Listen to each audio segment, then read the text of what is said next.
2차전지 뷰를 꺾었었어요. 에코프로 BM 같은 경우도 아무리 봐도, 그리고 재무구조를 봐도 문제는 이게 ESS 가격이나 마진이 예상과 다릅니다. 지금 투자액은 중립해버렸고요. 목표가 12만원에서 6만 2천원으로 낮춰버렸습니다. 워낙 많이 빠졌으니까 패시브 자금 들어오고 반등은 나오겠지만은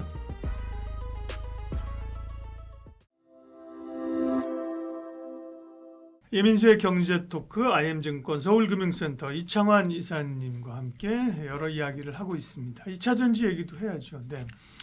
2차전지가 사실 뭐 시장의 어떤 그 핵심 투자 1순위는 아니죠. 그죠? 워낙 반도체 쏠렸던 거고 그 수급이 이제 풀리면서 보면 다시 친환경이나 혹은 뭐 바이오도 좀 움직이기 시작했고 소부장 좋게 보는 분이 많은 거. 그러면 2차전지도 좀 이제 가야 되는 거 아니야?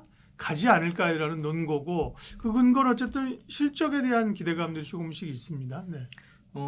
저는 일단 반등은 나올 것 같아요. 워낙 많이 빠졌으니까 자연적으로 이제 밸류랑 무관하게 원래 이제 2차전지 섹터 자체가 기본적으로 거품이 있는 섹터이기 때문에 없을 수 없거든요. 미래가 3년 후에 가치를 땡겨오는 그런 산업이다 보니까 그래서 이제 반등은 나올 거라고 보는데 저는 3월달에 사실 2차전지 뷰를 꺾었었어요. 에코프로 때문이었어 사실은요. 에코프로가 이제 7월달에 이제 자회상장이 중복 상장이 금지가 되면서 자금 조달의 리스크가 있었고 에코프로 BM 같은 경우도 전환사채 상환 이슈가 있었기 때문에 아무리 봐도, 그리고 재무구조를 봐도 자금 조달 이슈가 있을 것 같더라고요. 그래서 그리고 나서 요즘 발표한 거군요. 예, 그래서 네. 계속 조심하자. 자금 조달 이슈가 있었으니까 그걸 예측한 건 아닌데 예상을 뛰어넘는 규모이긴 했어요. 그래서 자금 조달 이슈가 있을 것 같으니까 조심하자. 그럼 있잖아요. 에코프로, BM을 일단 조심하자는 얘기를 3월부터 계속 하고 그래서 계속 웬만한 고객들한테 매도를 시켜놨는데 그게 이제 그러고 나서 1조 2천억 유증이 남았죠. 예상한 건 아닙니다. 그거는. 다음에 2분기 때 같은 경우에 배터리 3색 흑자가 났는데 이게 일회성을 걷어내면 전부 다 적자야 여전히. 그리고 이제 구원투수로 지목됐던 ESS가 지금 그 테슬라 쪽에서 먼저 가격 하락을 확인해줘 버렸습니다. 이게 이제 그러니까 흑자는 흑자인데 관세 환급이라든가 생산 보조금, 고객 보상금 이런 합작법인 정리 같은 이런 일회성이 포함된 흑자버리고 빼버리면은 다 적자인 거죠. 그러니까 엔솔부터 보면 영업이익이 1133억 나왔는데 2분기만에 흑자전을 했죠. 네. 그런데 북미 생산 보조금 AMPC가 2,410억 들어갔습니다. 이거 빼면 1,270억 적자고요. 삼성 SDI가 2,038억 원 흑자가 나오고 7분기만에 흑자인데 영업이익률도 5.4%도 나왔습니다. 양호하죠. 다만 미관세 환급금이 2천억 있었습니다. 그러면 이번 분기에 몰려버렸고 제외 이걸 다 빼니까 영업이익률이 마이너스 2.9% 도로 적자가 돼버렸고요. SK온이 8,218억 그리고 그러니까 전분기 대비해서 또 그 적자인 거에서 이제 영업이익이 8,218억이 남았는데 그 매출이 2조 9,460억 나왔으니까 이익률이 28%거든요. 비정상적이잖아요. 배터리 기업으로선. 이게 뭐냐면은 그러니까 아시아 판매 확대도 됐지만은 고객 보상금이라든가 AMPC 증가에 그러니까 포드 합작법인 블루오벌 SK 종료 효과까지 겹친 결과입니다. 이것도 다 일회성이에요. 그리고 이제 그러면 이게 일회성을 빼게 되면은 적자라는 게 문제가 있고 또 세 회사 모두가 ESS 쪽에 흑자 배경을 내세웠는데 문제는 이게 ESS 가격이나 마진이 예상과 다릅니다 지금. 원래는 엔솔 같은 경우도 북미 쪽에서 ESS 마진이 20%대, 뭐 많게는 SDI나 40%까지 얘기를 했는데 이게 생각보다 마진이 안 나와요 지금 ESS 쪽이. 예상보다 지금 좀 안 좋아서 이 부분이 앞으로는 좀 고민해 봐야 될 것 같습니다. 지금 2차 전지를 보면서 EV를 보는 건 아니잖아요. 그죠? 좋아지긴 하겠지만 당장은 말씀하신 것처럼 ESS인데 ESS 쪽이 이사님 생각했던 그림이 아직은 아니다 이런 거군요. 네, 물량이 느는데 마진이 안 나와요. 마진이 5% 정도? 그러니까 이제 가격 구조적으로 빠진다는 게 지금 테슬라 쪽에서 테슬라가 2분기 사업 발표하면서 매출 총 이익률이 39.5에서 20.4%로 거의 반토막 수준이 났거든요. 그 CFO 타네자가 그 산업용 저장 장치의 판매 가격 자체가 구조적으로 좀 떨어지고 있다고 하면서 향후 마진이 한 20% 초중반으로 자리 잡을 거라고 그렇게 얘기했고 이게 AMPC 포함된 마진이라고 보시면 되겠고 엔솔 같은 경우가 이제 그 ESS 매출이 2조 2,410억 정도 이거 전분기 대비해서 31.6% 올랐는데 매출 많이 늘었는데 그죠? 상반기로는 전년 대비해서 4.6% 성장했어요. 굉장히 매출 많이 느는데 요게 사실 회사 목표 40%밖에 달성 못한 거예요. 목표 달성을 못한 겁니다. 이게 이제 문제는 요게 이제 그 세일 쪽의 병목이 있는 게 아니라 팩이라든가 컨테이너 같은 후공 쪽에 병목 현상이 생겨가지고 예상보다 출하를 못하고 있는 거고요. AMPC가 2,390억이 나왔는데 ESS 영업이익률이 마이너스 1.5% 적자 났습니다. 20%대 영업이익이 나와야 되거든요. 적자 나왔어요. 삼성 SDI도 그 IBK에서는 ESS 영업이익 그 이익률을 대략 34.8%가 나왔다라고 보는데 요게 관세가 2천억이 섞여 있다 보니까 그게 포함된 거라고 볼 수 있겠고, 그리고 매출 같은 경우는 오히려 줄었습니다. ESS 매출이 그 8% 정도 7,780억 정도로 줄었는데 국내 그 전력료 프로젝트 매출 인식이 3분기를 밀렸다는 영향이 있는 거고요. 대체로 이제 그 증권 그 3분기 그 IBK에서 그 삼성 SDI 3분기 ESS 영업이익률 10%대로 보거든요. 근데 이제 2분기 추정치가 그 34.8%에서 이게 이제 일회성 걷어내니까 10% 정도 나온다는 게 정상인 거잖아요. 그럼 그 10%가 나오는지를 봐야 돼요. 실제로. 생각보다 이 마진이 이제 마진 압박을 좀 받는 거로 봐야 돼서, 그래서 이게 어떤 문제냐면은 그 ESS 쪽 수요는 확실한데 가격 결정력이 배터리 쪽에 있는 것 같지가 않습니다.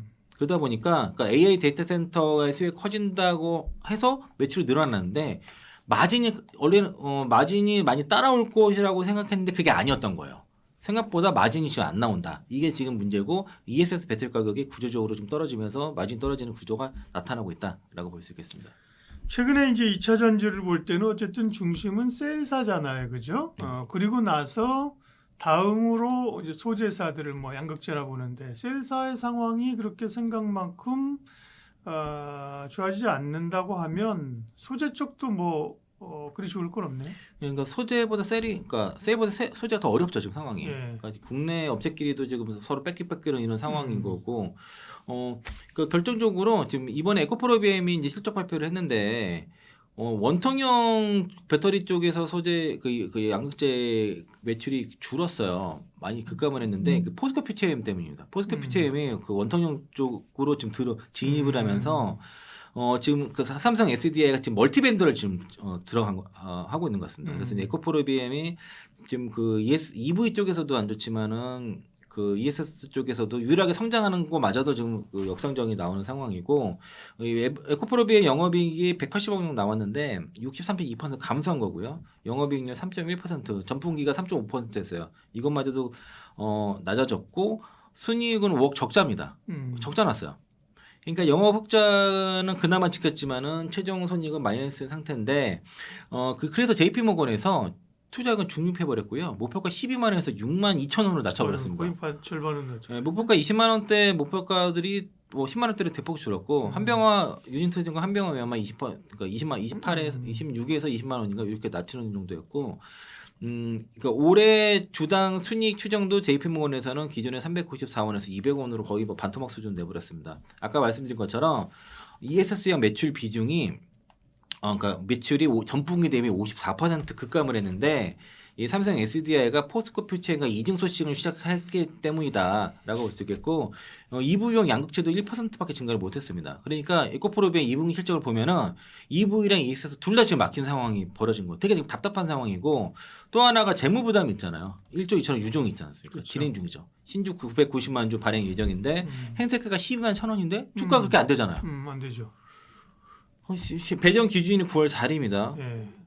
근데 이제 그렇게 되면 만약 이게 어떻게 해서든지 뭐 유증을 성공해서 쳐요. 그러면은 그 가격에 유증이 안 될 거 아니에요. 그러면은 저기 주관사가 공동주가 6군데가 있는데 또 하나 해야 되는. 여기서 일부 안 와야 되잖아요. 그거 다 매물로 나온단 말이죠. 상당은 바로 급락이에요. 그렇게 되면. 그러니까 그게 또 하나가 23년 7월 달에 발행한 4,400억 전환사채 남아 있거든요.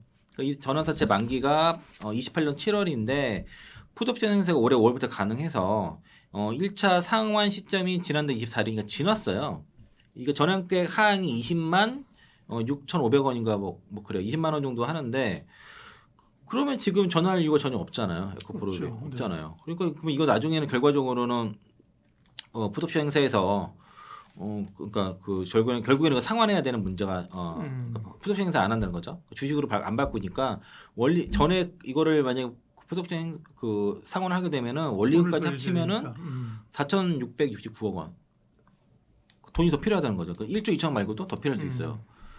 그래서 이제 제가 그래서 3월달에 에코프로 19만 찍음부터 섹터 그 자회사 상장 이슈가 나온부터는 에코프로도 지금 자금 조달 이슈 때문에 조심해야겠다는 생각을 해서 꺾은 거예요. 그래서 뭐 이것 때문에 이제 고객들 많이 나가고 뭐 그런 것도 사실 있는데 7월달에 자회사 상장 이슈가 나오기 시작하게 되면은 그때까지 이제 사실 자회사를 상장시켜서 키우는 게 에코프로의 전형적인 비즈니스 모델인데 그게 깨지잖아요. 그래서 성장 구조가 깨지기 때문에 일단은 피하는 게 맞지 않겠냐라고 볼 수 있겠고 24년도에 에코프로 자회사 에코프로 이노베이션이 그 3자 배당 유증을 받았습니다. 3,610억 원 이걸 받았는데 일정 기간 안에 상장을 못하게 되면은 에코프로의 주식을 대사를 요구를 할 수 있는 풋옵션 조항에 달려 있어요. 이것도 상당히 이제 자금 부담이 있을 거라고 보고 또 지금 에코프로가 오늘 이제 실적 발표를 했어요. 390억 정도인가 영업이익이 남았는데 중요한 얘기란 거는 어쨌든 현금 6천억 정도 있고 그리고 추가 자금 조달 없다라고 얘기했습니다. 에코프로 유증 참여 외에는 없는데 문제는 그 6천억의 대부분의 자금을 요 청약에 다 써야 돼요. 120% 추가 청약 약속을 했기 때문에 그래서 이번에 에코프로 BM의 유상 증자가 사실 기업의 사활에 걸리는 것 같은 느낌이 좀 들고 또 하나가 에코프로 BM이 제가 한창 얘기할 때 22년도 당시 그 프렌들리 데이 할 때 매출 목표가 27년도 30조였거든요. 근데 2년 후에 2030년도 30조로 2년 미뤘어요. 근데 이번에 증권신고서 제출한 거 보니까 유상증자를 다 성공하고 니켈 사업까지 매출이 합쳐서 10조, 2030년 10조이겠습니다. 그럼 2030년도에 그 양극재 사업을 통해서 30조 벌겠다는 회사가 이 니켈 사업을 하기 위해서 지분을 인수하기 위해서 1조 2천억 유증을 해야지 2030년도에 양극재 포함해서 10조를 벌 수 있겠다 목표를 제시하니까 반토막 이상 더 난 거야. 3분의 1토막 더 난 거잖아요. 주가가 온전할 수가 없죠, 이러면. 그러니까 이제 투자하기가 좀 어렵다라고 볼 수 있겠습니다. 근데 양극재 업체 중에서 포스코 퓨처엠은 실적이 상대적으로 괜찮았던 모양이죠. 그 이유는 무엇인지. 그다음에 소재 업체에 대한 그러면 밸류를 지금 어떻게 잡아야 돼요? 그 영업이 267억 원 나왔는데 이게 3,351% 급증이에요. 그런데 배터리 소재가 25억 나왔어요.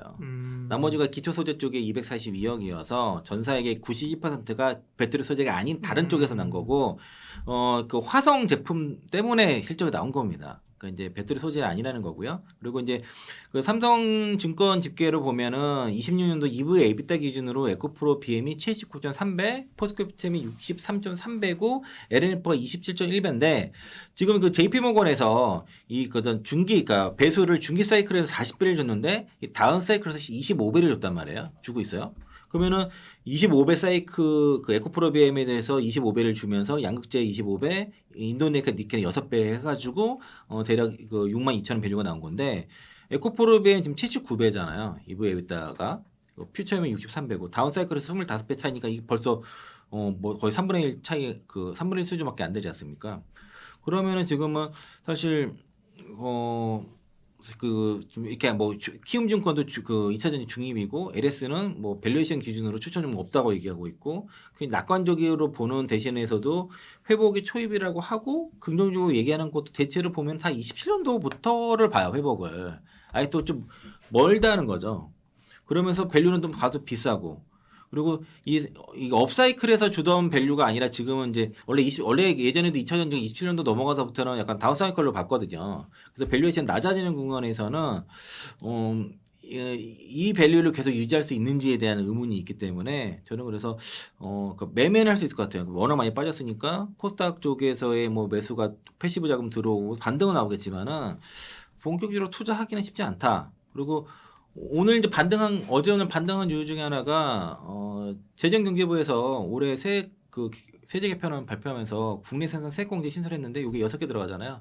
이 안에 2차전이 들어가니까 오늘 풍력이라든가 태양광 관련해서 급등한 것처럼 그래서 반등한 것도 있겠다고 보고 양극재도 아마 들어가겠죠. 다만 이제 이런 반가운 재료지만 다소 좀 늦기도 했고 그리고 이게 법인세를 공제가 아니라 그러니까 세후 이익에 반영되다 보니까 법인세 공제잖아요. 그러니까 영업이 보조금 받는 게 아니기 때문에 그러니까 이제 아직은 뭐 적절한 기업들한테는 그렇게 의미가 없을 수 있고 그리고 국내 생산 국내 판매라서 이것도 좀 따져봐야 됩니다. 그러니까 이제 사실 그리고 이제 이 소재 쪽은 밸류에이션 쪽으로 실적이라는 밸류에이션 쪽으로 지지 라인을 찾기가 너무 어려워요. 그냥 차트 보고 할 수밖에 없는. 그렇죠. 그러니까 투자하기 어렵다는 예, 겁니다. 그렇죠. 그래서 매매는 할 수 있겠다 하면 투자는 도저히 어렵겠다라고 보고 있습니다. 반도체 같은 경우는 확실히 흔들려도 어쨌든 잣대가 있잖아요, 그죠? 이익을 가지고 물론 이익의 밸류를 어떻게 하느냐, 이익의 편중의 차이는 있지만 확실한 근거가 있는데 숫자가 안 나오면 뭐 바이오도 그렇고 그렇죠? 포커스를 잡기가 이제 어려운 겁니다. 어쨌든 에코프로하고 에코프로 BM 또 뭐 이중 얘기는 아까 쭉 해주셨고요.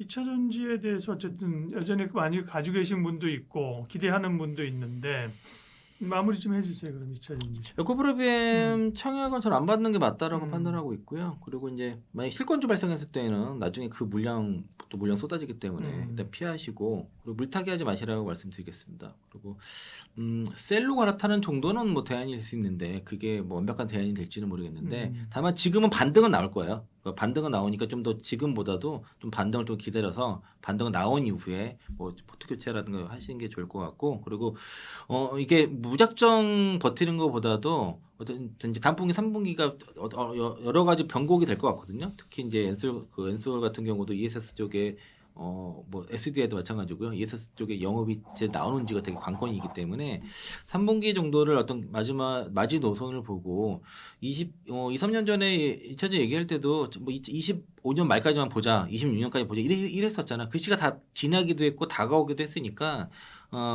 더 이상 판단을 미뤄서는 안 될 것 같고요. 그리고 반등과 투자는 다르다 이 말씀드리고자 합니다. 네. 경제토크는 IM증권 서울금융센터 이창환 영업이사님 함께해 주셨습니다. 고맙습니다.